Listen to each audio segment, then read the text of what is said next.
Hey Ryan and Kelly, it's Bill. Just been doing these recordings for people the last couple of years, and seems to work out pretty well.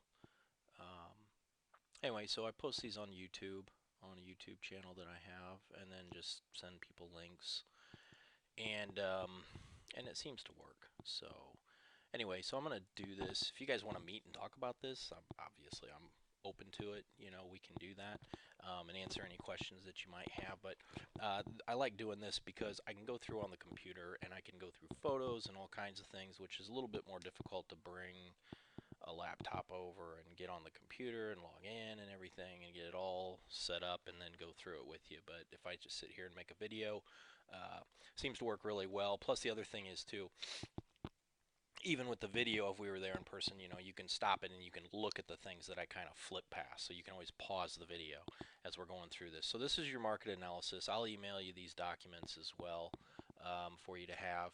Um, so I'm going to go through here. First thing I'll do is go through what uh, what I have found, kind of go through the details, and then basically give you my conclusions at the end. So first thing, let's take a look here. Let me flip through the market real quick. Okay, so there's a pretty cover page, cover letter, so forth. Here's your home. Pulled the data from the old listing from when you bought it. And here's a summary of adjustments and so forth. Let me flip over here real quick first, though. Okay, this is the MLS system that I use.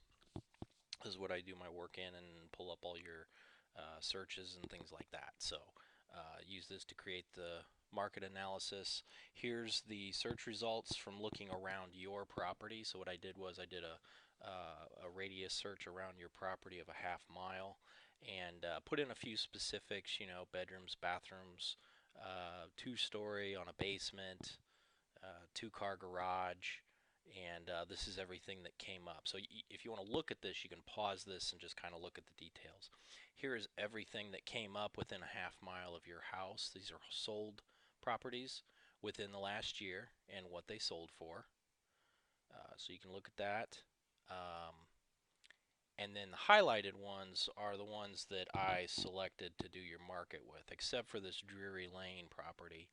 I did pull that one um, out of the market just because it was priced so low, and it kind of brought your value down by incorporating that one. You know, with things like that, it's more of a circumstantial thing. I'm pulling it because it's such a low price and it makes your property look bad. You know, why it sold so low, who knows? You know, desperate seller. I know there's a house in the area that sold for 70,000. Really great house, awesome garage, but it didn't have air conditioning, and I know the seller had moved out and was just looking to get rid of it. So it sold for $70,000, and it was a nice house. I mean, it was as nice as yours, but it was a pretty nice home. So, you know, you never know why people sell for what they sell.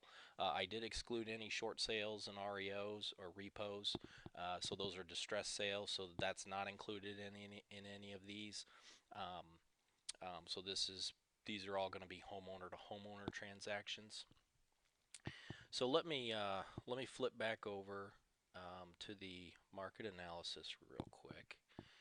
And basically, what we do when we do an analysis on your property, it's an informal appraisal. We do the same thing that an appraiser does. Now they're a bit more scientific about it, so they're going to be more precise, I guess you'd say, which doesn't mean accurate either. So they pull the same data. They look at the MLS just like you saw. They'll pull up all those sales comparables. They'll pull which ones they think are relevant or you know, leave out the ones that are not.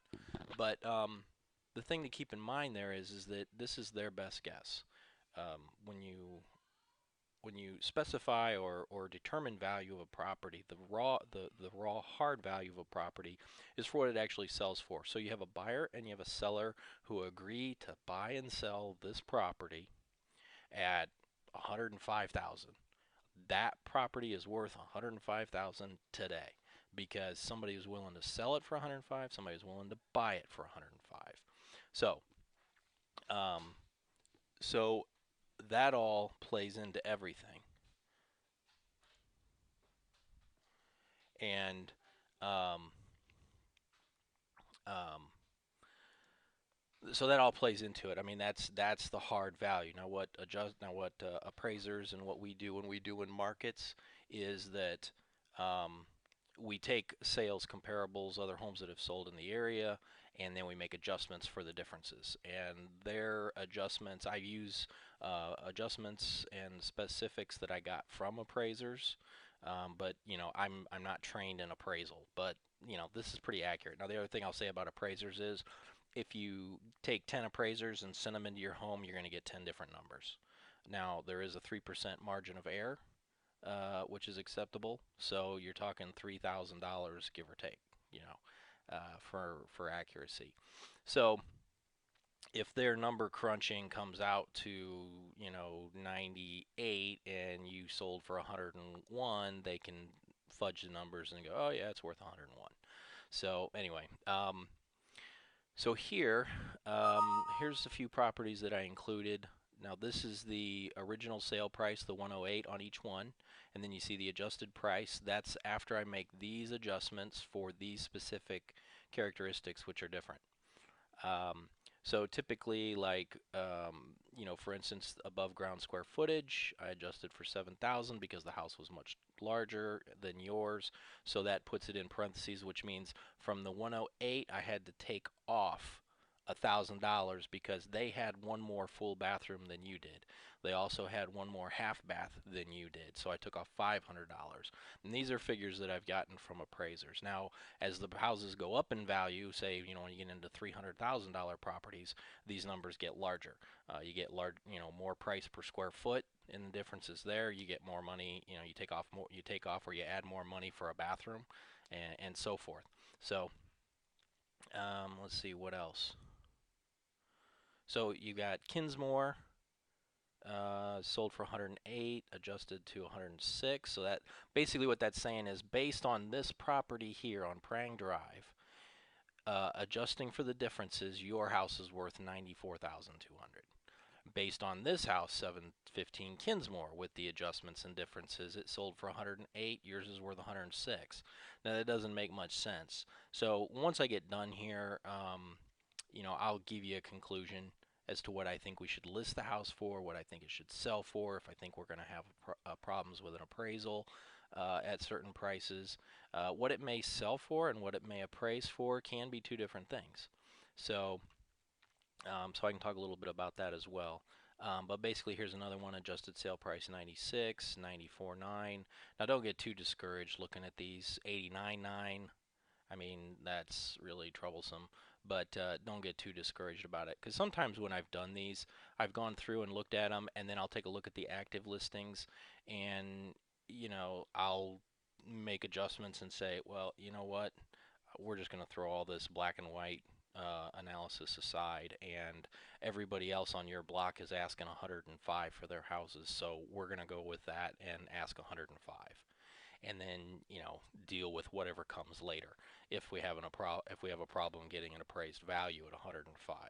So those numbers don't look great, but don't panic or anything like that. Okay, so here's another sheet in the report that you can look at. This shows your property here on the left, and then the different properties on the right, and the adjustments and all the details and how they're different. So here's some 4 bedrooms and so forth, but I took the difference between 3 and 4 bedroom, I took that out of the square footage. So like this one is 22,054, so I subtract those, and then I multiplied the square footage difference by $10 a square foot, which seems really low, but if I went higher than that, it would really knock your property down. And one thing is about these large old homes is that they tend to lose value, and they tend to bring up value of the smaller homes. More of the average homes in the area, they're either like up in 2,000 square feet, or there were a couple of them in here that were 1,600. Yeah, like this was 1,638.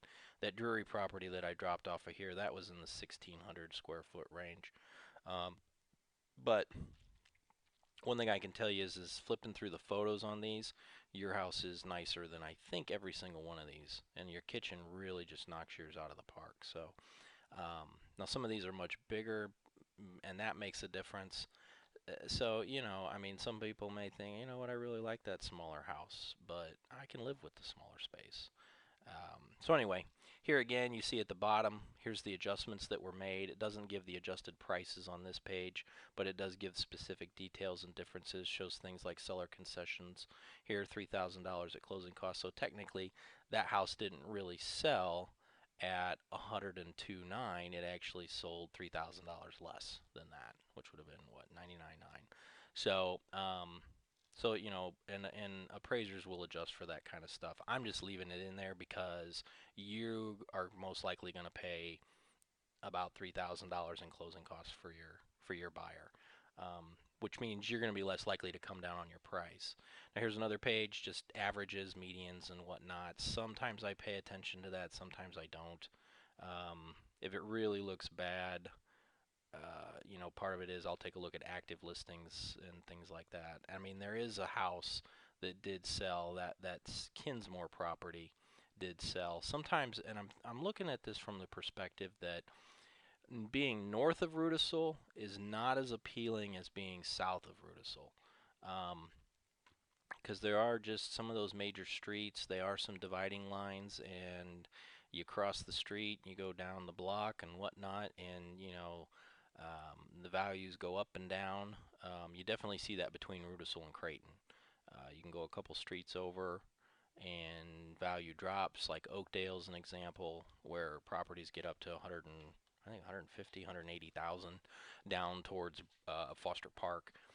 So it's kind of a weird conundrum over there in that area, as far as pegging a value.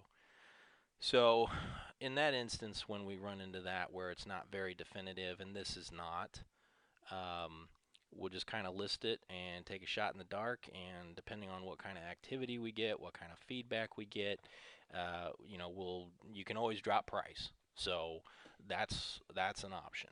Now you can't go up, you can always go down.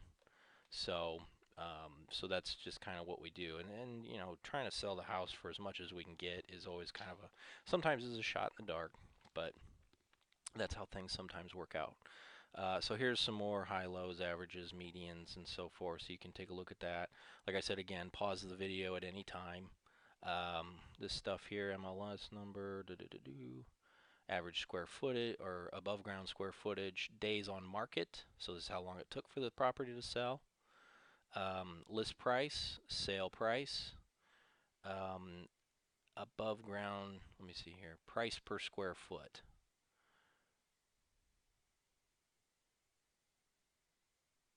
Yeah, so this is the list price so this is the square footage divided into the list price. This is the price per square foot divided into the sale price. And here's your average. So, I don't know, I don't really like averages too much unless the houses are really consistent and it makes a lot of sense, which in this one things are kind of all over the place. Now here's some fancy graphs that make it look like we're really smart. Now the one thing that I do like to look at is average listing price. No, I think it's on this next page. Adjusted price analysis, low, average. Yeah, now that number, the 96,000, see, that still seems too low. I just don't buy that. But that is one number that sometimes I pay attention to on this, on these charts and things, is that average adjusted price number, because you are bringing things down into an even kilter. But if you've got a property like those couple, the Kinsmore and the other one, once they both sold for 108, they're in an opposite area, they're different sizes and this and that and everything. So there's no rhyme or reason to the two of those properties as you compare them to one another. So now here's a map, shows where all of these listings are. Okay, so just look at the corresponding number, obviously, so you can see where they're located. Kennard and Kinsmore are north of Rudisill, and then the rest of them are south of Rudisill. So you can kind of look at these figures and get an idea as to what they sold for. Now I'm thinking that maybe on this as well that I may have overestimated the difference in size of the house as to how it applies to pricing. I mean I think that your property, even though it is 1350 and the others are 1600 plus, I don't think it makes that much of a difference because the house, it's not really cramped and small. It is smaller, but it's not really cramped. It is still functional. There's really nothing awkward about it, you know, as people walk through it. Um, Maybe you'd have to go a couple thousand less than another house in the area.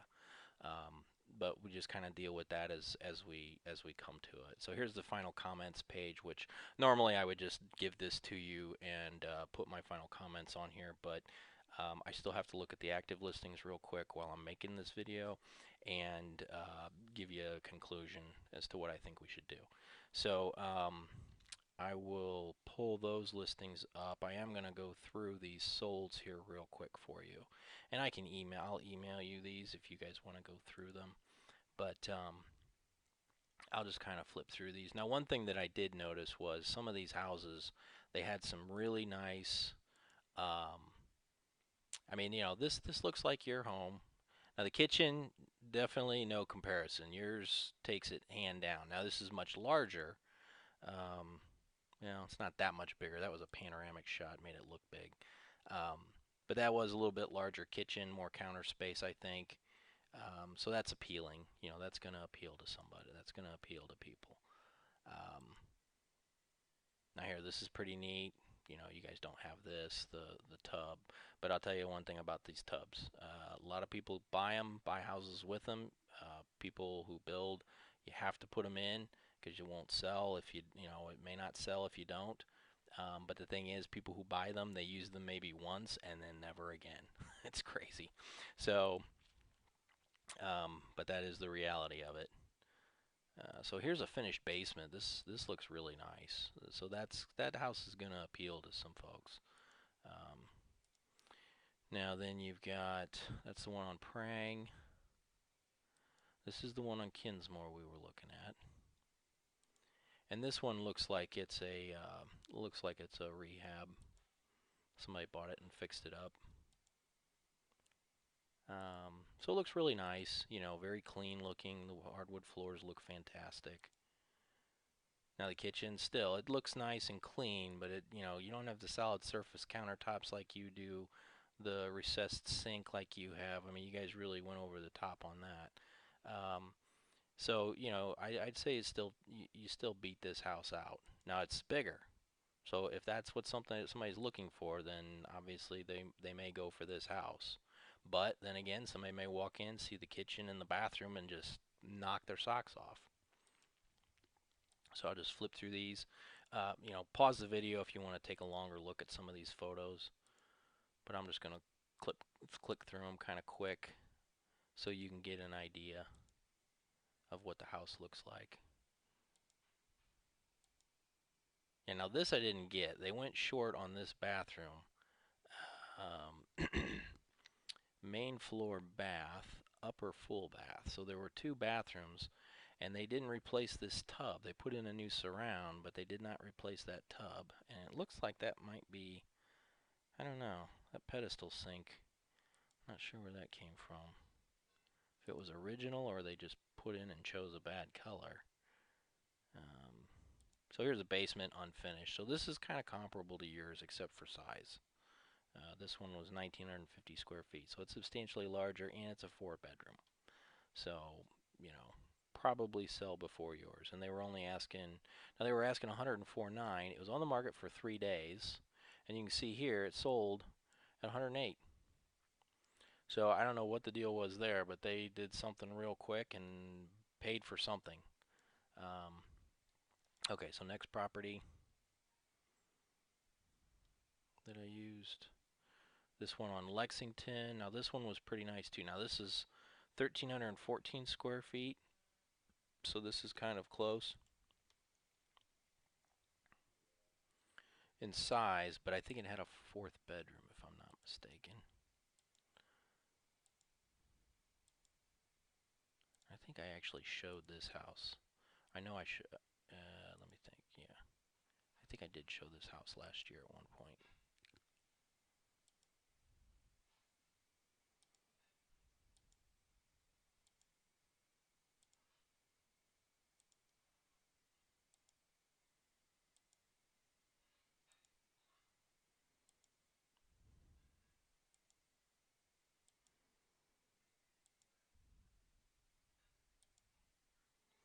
Yeah, they got the basement. It's kind of finished. I wouldn't call this spectacularly finished, but it looks pretty good. You know, they got ceramic tile down there. It looks like they might have. I don't know if that's in the basement or not, but that's a nice looking bathroom for sure. So there's that one. You know, the other thing too, I was just thinking about was the fact that you guys are basically looking for another house in the same area, and you guys have been looking at the active listings in there. So you may be somewhat familiar by looking through those as to what is available out there and what your competition is. Because, you know, basically when somebody's shopping and you're selling, or other people are listing, when a buyer's shopping, you know, they're going to look in $5,000 increments. So they're going to, okay, well, we're approved for 100 and 108, 109, 110. So an agent's going to set the search criteria for 110. If you're at 111, or if you're at $110,001, your property's not going to show up in their search. So, so um, I forget what my point was, but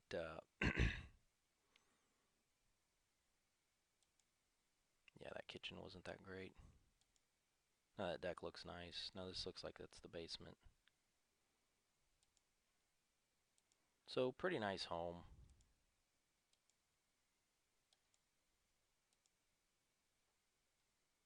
Looks nice. The landscaping looks nice. And let's see what else. What was my point on the price? Yeah, so when you're priced at say 105, you know, you're going to be competing with those other properties listed at 110 and so forth.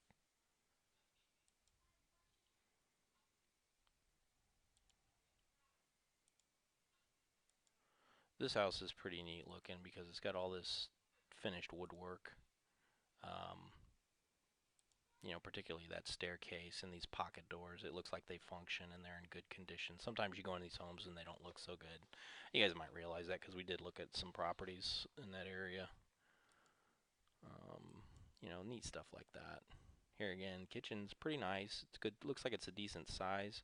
Might be a little bigger than yours, but yet again, like I said, your kitchen is just pretty awesome.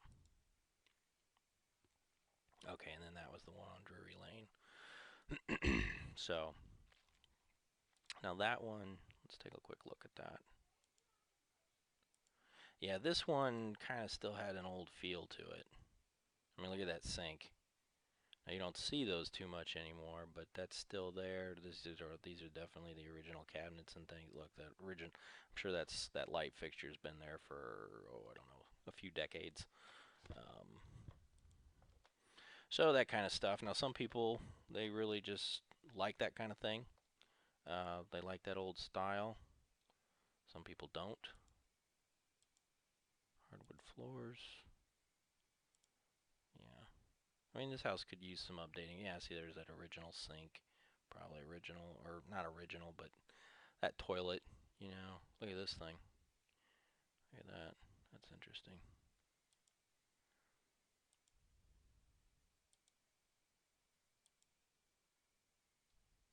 But well maintained, you know, but not updated.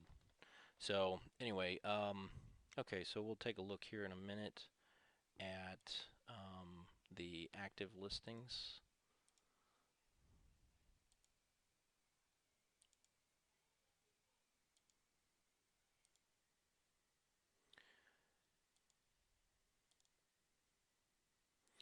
Okay, so I've been taking a look at these active listings, and maybe you guys have seen, I don't know, maybe you've seen some of these. You guys were shopping in a little higher price range. So anyway, I'm just going to kind of go through these and flip through them kind of quick. Just do some quick comparisons. Now here's a 4-bedroom on South Wayne, kind of your neck of the woods. Substantially larger, about 500 square feet larger, same age. It's on a basement. Doesn't look like it's finished. Yeah, doesn't look like it's finished. But anyway, just give you some commentary on these. Basically going through and looking at these from the perspective of being a buyer. It's a very clean looking house. Kitchen's okay. Old original cabinets. Somebody's updated the sink fixture and the countertop. Looks like it's been freshly painted. I don't know. Kind of hard to tell if this is a repo that's been redone. Looks like it could be. I don't know, but there's some stuff in there, but it doesn't look like it's really lived in. Unless they just cleaned it out real well. One thing I did notice, they still have the old windows, so that's kind of a drawback. And I'm looking at this from the perspective of comparing these homes to yours. Now it looks like there's a third floor maybe there or something that they've that's been finished. Here again, this bathroom, it still just doesn't compare. Looks like a big garage. So, but they're asking 87.5, been on the market for 33 days, so not real long. 89.9, and here I'm looking at these lower prices to see if there's a way that a buyer could get a home like yours for cheaper price, because then that tells us where to market yours, where to list your property. As far as how low or where we need to start, or where's kind of your bottom. I mean, you look at a house and you can definitely say, well, you know what, my house is definitely better than that. They're listed at 102, so I know I can go above that and ask more. Now there they did kind of a nice sink there, but still it's I mean, it's nice, but your guy, like I said, your home is still really, really awesome. Your bathroom and your kitchen. And the rest of the house is great too. Plus you got new windows. This does not look like, yeah, those are original windows. So those are the old wood double hungs. And you guys have vinyls in yours. So, that's going to be a plus. Now this basement's neatly painted, makes it look nice when you do that. It's not that it's really that much better, but it looks a lot better. Big garage there. So, nice big garage. Okay, next one. That one's at 89.9. How long was that on the market? Okay, so it's been on the market for 4 days. So, let's see here. Okay, this one on Packard. Now, Packard, the location, 700 block. That's probably okay. As you get closer to downtown, closer to Calhoun, people don't really like it too much. Now this, no, the 700 block of Packard isn't all that great. But you can kind of see, it's a clean house, been repainted, some work done to it.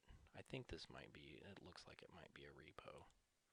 It's been redone. Yeah, you see you got new appliances in there. They did new sinks and countertop and stuff, but it's nothing fancy, And that's typical of rehabbers, because I used to be one. Now, something like this would really be something I'd like to put in a house when I was redoing it, because it's just an extra thing that stands out. Now, I would not sink the money like you guys did into, the kitchen like you did, but that was for you to use. I'm trying to flip a house, and I was trying to flip a house and make a buck, So I'd make it nice, but, nothing spectacular.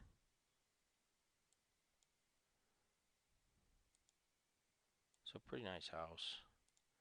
That one's listed at 97.9. Now they've had that on the market for a long time, and I looked at the price history. They started out at 99.9. So I'm not sure why that's not selling. Probably the location. Now this is Woodhurst, which is down Fairfield. This is a much newer home. I think it's only about 50 years old, but it's outdated. Now this is listed at 106 and some change, And you know, I guess looking at it from the perspective of somebody walks into your house and walks into this house, how are they going to react, you know?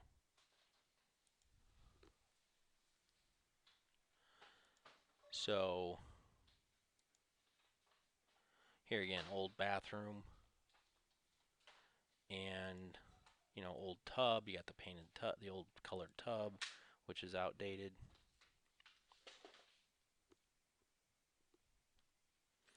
Um, you can tell just from the furniture and stuff. I'm guessing this looks like it might be an estate sale.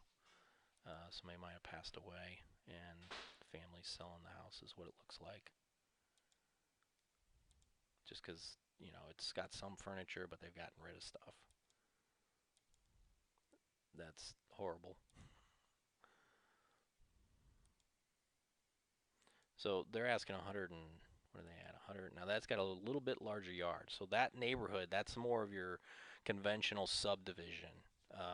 Probably one of the first subdivisions, as far as the burbs go, that was put in Fort Wayne, because it's right out off of Fairfield. That's when they started making yards bigger and so forth.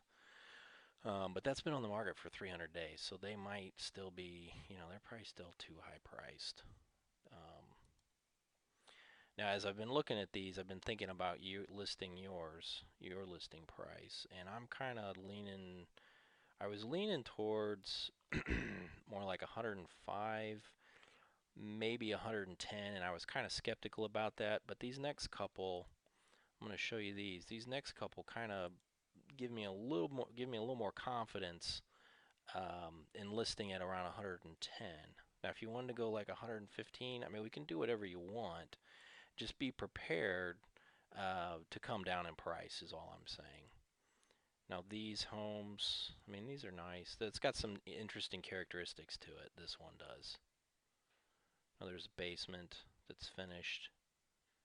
That's horrific. Now that might appeal to a person, but to the masses, that does not appeal. I mean, most people don't go for that. It's cool, but just kind of one of those things. Somebody starts thinking about signing on the dotted line for $120,000. I kind of like this other house better. This ugly floor doesn't help.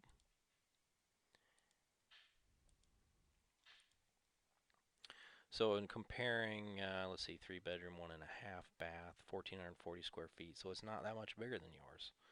Um, it's got a basement, 75 years old. So I mean, two-car garage, right? Yep, yep. So I mean, this house doesn't have too much over yours except for maybe the finished basement. So, and that's at 117. Now they've been on the market for a while, so they're probably too high priced.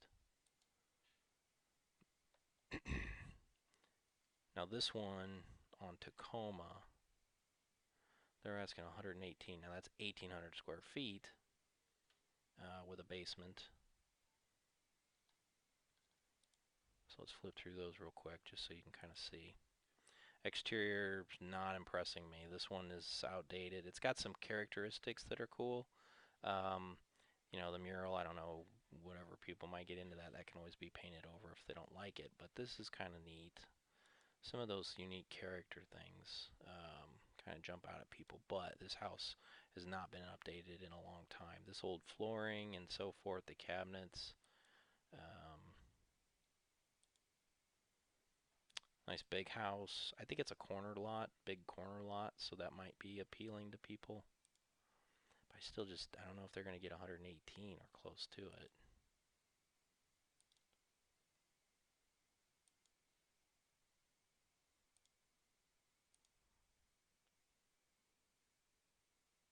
I don't even know how you get in and out of that bathroom with that sink there.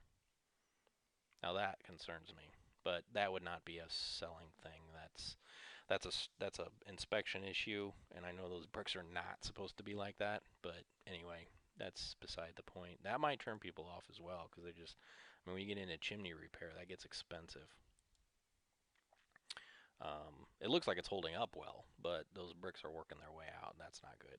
So definitely a potential, definitely an inspection issue there. Whoever does look at buying this home. Now there's this, oh, that's praying right there. Okay, so let's see. I think there was one more that I was gonna look at. Now this one's at 100 and yeah, 119.9. I pulled everything from 120 down. Now this one, this is kind of interesting. This is over on, what is this, Lexington? Yeah, oh, Beaver. Okay, Beaver Avenue, 4500 block. So this is south of you. It's only been on the market for 14 days. Not real big. Okay. It's on a basement. Not sure if it's finished. Age, everything. So this is kind of comparable. Now these people could just be way off their rocker. Um, with going at 120,000 to see if they can see what they can get. Um, but it's a nice looking house. I mean, look at that. That wood floor looks fantastic. Nice paint colors. That's pretty cool. That's neat. The built-ins, the doors. Can't really see the windows to see if they're new vinyls or if they're the original wood. Now those look like the original wood windows, I think. So did those other ones, yeah. And the kitchen is, well, I don't know, not to my taste. That kind of thing I see and I think, oh yeah, that's cool to go look at. It's somebody else's house, not mine. But yeah, here, I don't know, you got pulled carpet and that's ripped right there. They just cut that. No carpet bar or anything. I don't know. Just buyers walk in and they get a feel for a house and I don't know that they would get a great feel for this one. Now that lighting looks like it's tinning everything. And Kelly, you're the photographer, so you could tell me about that, but looks like it's giving everything like a yellow or a reddish tint or something there. Yeah, still can't tell if those are vinyls or not. So anyway, you got the old tub surround. Here again, I'm looking at this and they're asking 120, and your bathroom blows this one out of the water. So does your kitchen. So, you know, and it's a little further south, which I think might be more appealing as far as location goes. And I'm just comparing it to your house, but here again, it's only 1,468 square feet. That's only about 120, 130 square feet larger, which isn't much. I mean, that's like a 10, 12 by 12. Well, 144 would be 12 by 12 space, so that's not a whole lot of space.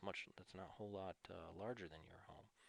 Um, so anyway, what I'm thinking is, and you guys can talk this over, obviously write down any questions that you have. Oh, I'm not done here either, but anyway, as far as price goes, I would probably, if you want to, definitely, I'm pretty certain we should probably see what happens at 109.9. Now the question you got to ask yourselves is, how quick do we want to sell? If you want to sell quicker, obviously drop your price. If you want to sell quicker, there's not much you can do to your home because you guys have already really done some spectacular things to make it better. So there's not much else you can really do. Um, um, if you're wanting to wait and kind of see what the market brings, see what offers you get, stuff like that, and then go from there, that's up to you. The other factor is going to be buying a home. If you find something you really like, you need to get rid of your house. So you might drop your price really fast. Now, I did ask Tom Snelling to give you a call, so he should be contacting you. Um, and as well. So then you'll know what kind of spending power you have. Now, if you guys could buy another home and maintain, keep this one and then sell it, that's something you can do, consider. And not that I would advise that, but if you can afford it, great, whatever. But as far as price goes, I'd probably I feel pretty confident about 109.9. Now, if you want to go 114.9, go up to 115, that it would definitely be a trial and error thing, and that would be kind of hard because the other thing I did was I also talked to our secretary in the office, and I contact her to gauge how things are going in the market, what kind of showings are we getting, and I have a new listing out in Woodburn, and I was asking her about that, and she said that it's been really slow overall. So now she's got some showings that she's been scheduling this week, but she said she didn't have anything Friday, Saturday, or Sunday this last weekend. So that will give you some indication. That's something that we have to go by as well. If nobody's really scheduling showings and you throw this on there at 1:15, you're not gonna, unless you get showings and get feedback and so forth, you're not really gonna know what's really going on. Now, if you're getting a lot of showings and nothing's coming in as far as offers, then we got to figure out there's a problem. We got to figure out what it is and look at the feedback and so forth. But anyway, so that kind of wraps up as far as the analysis goes. Now, what do I really feel confident about as far as what it would sell for and appraise for? I'm thinking probably more like 105 and I don't know, maybe that seems like a fail safe, kind of a safe thing, or just kind of playing it safe by giving you that number. But some of those other properties, they were lower in price that sold, and that's what an appraiser is going to base his number on. So you might get somebody who will pay 112, write you off for 112, and you pay 3%. You're like, okay, well that brings me down to 109. So yeah, I'm plenty happy about that. But point being is, you definitely have to be prepared for that, because if they can't support these $115,000, $120,000 values on these homes here, like this one in particular on Beaver, then these people can't sell at that price. So you could be in that situation where you get an offer at 112 and can't get a value any higher than 106 or something. So anyway, just be prepared for that. The other thing I wanted to show you was run through a net sheet real quick. This is just an Excel spreadsheet. So I put in two prices at 109.9 and 104.9. Everything just goes right down the column here. I'll send you this. If you want to play with these numbers, you can. This is set up to auto calculate things, so all you do is modify the figures in the gray boxes, and then it recalculates everything else. So you owe 75. Go right down the column here, right down the column here, and then that spits out all the numbers. So you'll have, oh, I didn't put in property taxes. I'll have to put that in. Give me just a second. Okay, so here are the figures with the property taxes, $972 a year. I just threw in 180 days, depending, and this is really a conservative estimate on how things are going to look at closing for you on this transaction. So you'll have these things to pay. You'll have you'll have the property taxes to pay. And actually, I usually put in this. Now, this is probably way over the top, but if it's lower, great. But if you've seen these figures and you're okay with them and they're better than what I'm showing you, then okay, you're pleasantly surprised. So you're gonna have a survey at about 300, closing costs or closing deed preparation, recording fees, closing fee, title insurance, so forth. Typically, people will ask you to pay for a home warranty. I do that when I'm writing offers for buyers. Now, 3% in the seller's or buyer's closing costs. I threw in $500 for repairs. Discounted my commission a point. Buyer's agent will get 3%. Okay, and I think we have this post-closing transaction fee, which you guys paid once before. So that's also in there. So that gives you your commission costs, your closing costs paid for the seller as well, and then your closing costs right here. So that gives you, if you sell at 109.9, gives you a net of 22, and if you sell at 105, then it gives you a net of about almost 18.